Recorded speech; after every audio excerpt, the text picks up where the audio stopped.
57 és una cooperativa de serveis que té com a principals objectius la captació d'estalvi ètic i la promoció de projectes de l'economia social i solidària.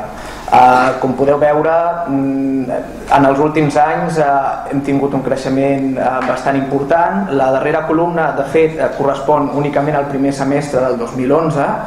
Per tant, es constata que realment la societat està començant a apostar cada vegada de manera més decidida per les finances ètiques.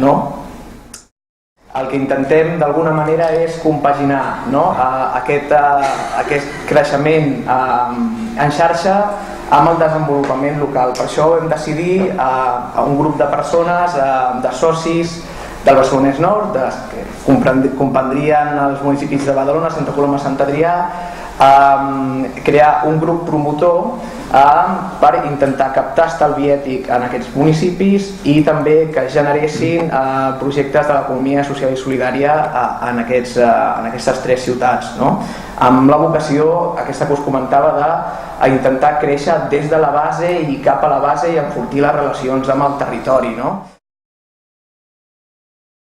Crear un concurs d'economia social i solidària en el qual es puguin presentar totes aquelles persones que tinguin un projecte interessant, un projecte que sigui viable tècnica i econòmicament i que alhora sigui socialment útil, per d'alguna manera intentar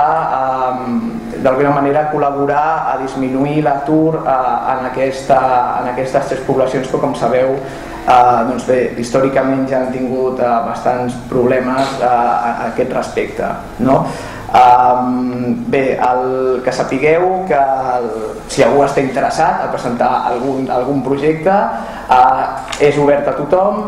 Qualsevol persona que vulgui crear una empresa amb vocació cooperativa, qualsevol entitat que tingui un projecte, independentment d'on visquin, que estigui o que estaria ubicat al Barcelonès Nord, es pot presentar.